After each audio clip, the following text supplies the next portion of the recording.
इन प्यारे बच्चों, स्वागत है आपका भारतवर्ष क्लासेस में। प्यारे बच्चों, आज हम लोग कक्षा 4 JCERT रोचक गणित पाठ्य पुस्तक पढ़ना प्रारंभ करेंगे। बहुत दिनों से आप लोगों की कमेंट आ रही थी, सर कक्षा 4 के भी गणित प्रारंभ कीजिए। तो बच्चा फाइनली आज मैंने कक्षा 4 गणित पाठ्य पुस्तक प्रारंभ कर दिया है। आप इसे अपने दोस्तों को ज़रूर शेयर कीजिएगा। और आज इसके अंतर्गत हम पार्ट 1 ज्यामितीय आकृतियों के अंतर्गत वृत्त के बारे में समझेंगे।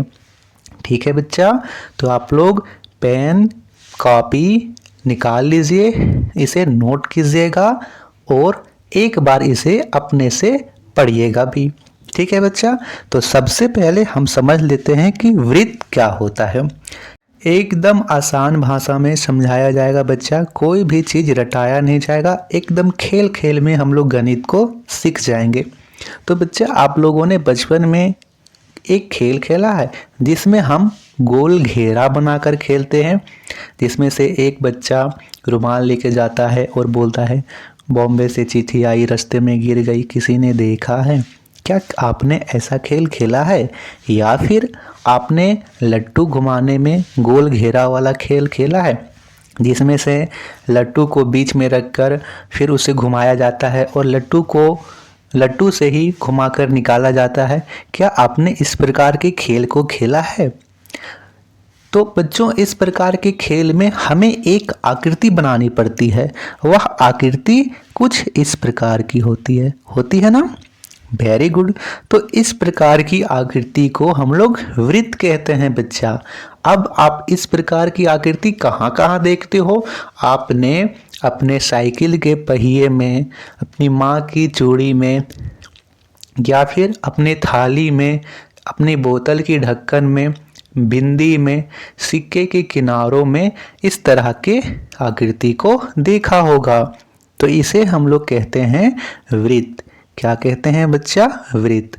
अब हम लोग वृत्त के हर एक भाग को समझेंगे और एकदम आसान शब्दों में समझेंगे कि वृत्त में वृत्त का केंद्र क्या होता है, परिधि क्या होती है, त्रिज्या क्या होती है, सभी कुछ हम लोग समझने वाले हैं। एक उदाहरण के माध्यम से हम लोग इसे समझेंगे। मान लीजिए आप लोगों में से किसके किसके घर में बकरी है और कितने बच्चों के घर में गाय है? कितने बच्चों के घर में है बताइए, मैं यहाँ पे सुनना चाहता हूँ। Very good. तो बच्चा, आप लोगों ने कभी ना कभी बकरी को एक स्थान में एक रस्सी से बांधा होगा। तो यहाँ पे हम लोग क्या करते हैं कि बकरी को हम लोग एक यहाँ पे कील गड़ देते हैं और उसे बांध देते हैं।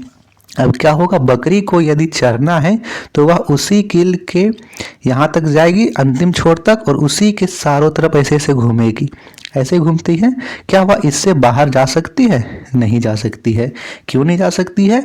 क्योंकि उस रस्सी की लंबाई इतनी है और वह इसके बाहर नहीं जा सकती है, क्योंकि यह रस्सी उतनी बाहर नहीं जाएगी। तो बच्चा, जो कील आपने बीच में गाड़ा है इसी को बोलते हैं हम लोग केंद्र। क्या बोलते हैं बच्चों? केंद्र बोलते हैं, केंद्र कहते हैं। अब केंद्र के बाद यहाँ हम लोग समझेंगे त्रिज्या। त्रिज्या क्या होता है?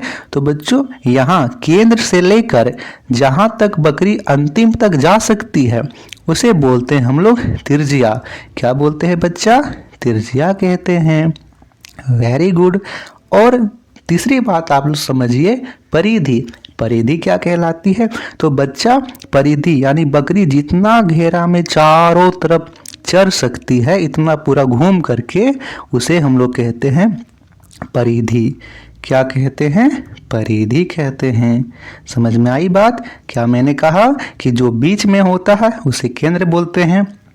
केंद्र से यहाँ तक की दूरी त्रिज्या कहलाती है और यहाँ पे चारों तरफ की जो यहाँ पे लंबाई होती है उसे हम लोग परिधि कहते हैं। आपको 3 बातें समझ में आ गई बच्चा। अब अगली बात आप लोग समझेंगे, व्यास क्या होता है। एक बात आप समझ लीजिए, यहाँ पे केंद्र जो है उसे हम लोग अर्धव्यास कहते हैं। अर्धव्यास कैसे क्यों कहते हैं, इससे समझने के लिए आप लोगों को व्यास समझना होगा। यहाँ पे वृत्त है, वृत्त को हम लोग दो बराबर भागों में बांट दें तो जो रेखा वृत्त को दो बराबर भागों में बांटती है उसे कहते हैं व्यास। व्यास कहते हैं। क्या सिर्फ यही रेखा वृत्त को दो बराबर भागों में बांटेगी? नहीं, हम लोग यहाँ से भी कर सकते हैं। यह रेखा भी बांट रही है, यह रेखा भी बांट देगी दो भागों में, यह रेखा भी बांट देगी, यह रेखा भी बांट देगी, यह रेखा भी बांट देगी।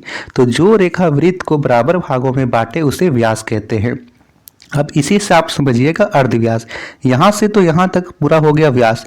यदि हम लोग इसका आधा बोले तो यहाँ से लेकर केंद्र से यहाँ तक की दूरी त्रिज्या हुई।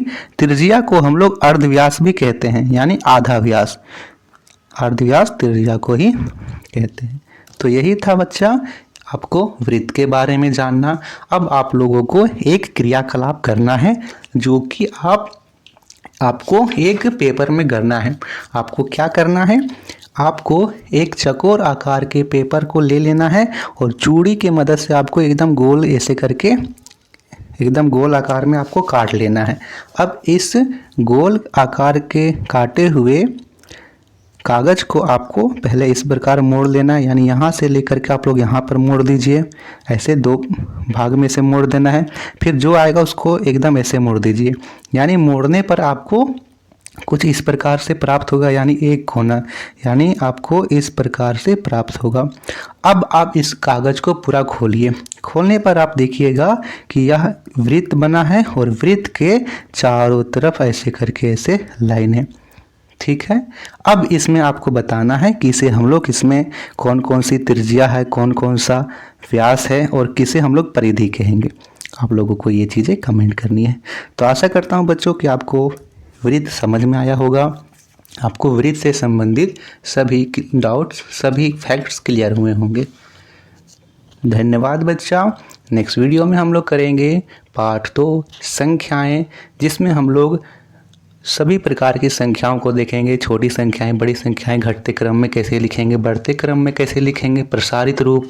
ठीक है। उसके बाद विस्तारित रूप, प्रसारित रूप, अंकों में लिखना, शब्दों में लिखना, सभी प्रकार की संख्याओं को हम देखने वाले हैं। तो प्लीज़ आप लोग इस वीडियो को अपने दोस्तों को ज़रूर शेयर कीजिएगा। और यदि आप भारतवर्ष क्लासेस पर नए आए हो, आपको चीज़ें समझ में आई हो, तो प्लीज़ बच्चा सब्सक्राइब ज़रूर कीजिएगा।